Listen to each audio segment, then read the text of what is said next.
கொஞ்ச நாளுக்கு முன்னாடி பாட்காஸ்ட்ல ரேண்டமா நிறைய ஸ்பாட்டிஃபை கேட்கும் போது ஸ்பாட்டிஃபை ஆப்ல பாட்காஸ்ட் நிறைய கேட்கும் போது பயம்ன்ற டைட்டிலோட பயம் ஒரு பயணம் அப்படின்ற இன்ட்ரோவோட ஒரு பாட்காஸ்ட் கேட்டேன். அதுல இருந்த எல்லா எபிசோடையும் கேட்டதுக்கு அப்புறமா ஃபோபியாவை பத்தி தேட ஆரம்பிச்சேன்.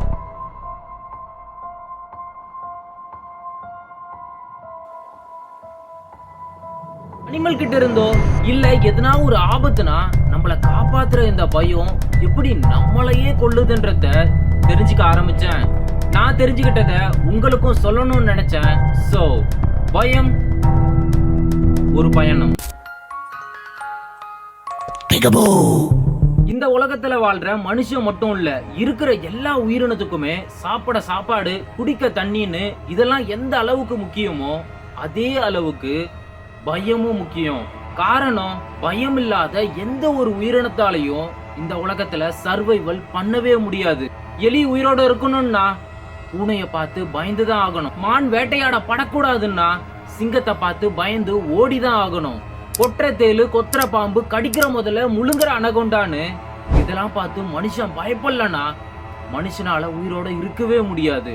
நம்ம ஒரு முறை நெருப்ப தொட்டோம்னா இன்னொரு முறை அதை சேஃபா ஹேண்டில் பண்ணுவோம். ரீசன், நெருப்பு சுட்டுடுன்ற பயம் நெருப்பு கிட்ட இருந்து நம்மள காப்பாத்துது. சரி, இந்த ஃபோபியானா என்ன? அளவுக்கு அதிகமான பயம். ஒரு நாய் நம்மள பார்த்து அக்ரெசிவா சத்தமா கத்திக்கிட்டே நம்மள நோக்கி ஓடி வந்தா அது எங்க நம்மள கடிச்சிருமோன்ற பயத்துல அதை அடிக்கிறது இல்ல அங்க இருந்து ஓடுறது நார்மல்.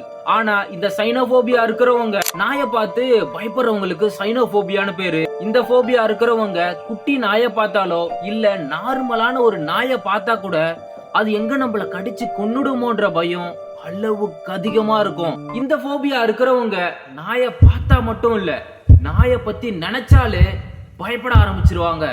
தண்ணிய பார்த்தா பயம், இருட்டுனா பயம், ஹைட்னா பயம், பஸ்ல தனியா டிராவல் பண்ண பயம், கார்ல பிளைட்ல 100% நீங்க செக்யூரா தான் இருக்கீங்கன்னு சொன்னாலும் நம்ம போற பிளைட் எங்க ஆக்சிடென்ட் ஆயிடுமோன்ற பயம்னு 500க்கும் மேற்பட்ட போபியாஸ் இருக்கு.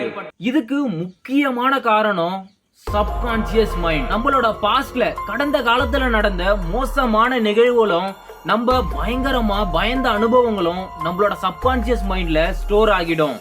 பொதுவா நான் பாக்குறது, என்ன பேசணும்னு நினைக்கிறது, பைக் ஓட்டும் போது கிளட்ச் பிடிக்கணும், ஹாரன் அழுத்தணும், பிரேக் போடணும்னு நினைக்கிறது, இது எல்லாமே நம்மளோட ஆக்சுவல் மைண்ட். ஆனா நான் பேசும்போது என்னோட கண்ணு பெருசாகணும், என்னோட புருவம் மேல போகணும், நான் நினைக்கலனாலும் 24 மணி நேரமும் நான் மூச்சு விட்டுக்கிட்டே தான் இருக்கேன். தூங்கும் போது கூட வெறும் ஒரு 5 நிமிஷம் எதை பத்தியுமே நினைக்காம நம்மளால இருக்கவே முடியாது.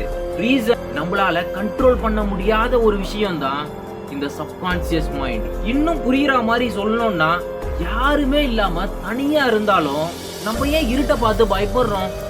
ஏன்னா நம்ம கேட்ட கதைகள், பார்த்த சினிமான்னு எல்லாமே இருட்டுனா பயம்ன்றது நம்மளோட சப்கான்சியஸ் மைண்ட்ல ஸ்டோர் ஆகிருக்கு. உங்களுக்கும் போபியா இருக்குன்னு தோணுச்சுன்னா, ஏதோ விஷயத்துக்கு அளவுக்கு அதிகமா பயப்படுறீங்கன்னா ஒரு நல்ல சைக்காட்ரிஸ்ட பாருங்க. காரணம், மாத்திரை கொடுத்து குணப்படுத்துற விஷயம் இல்ல இது.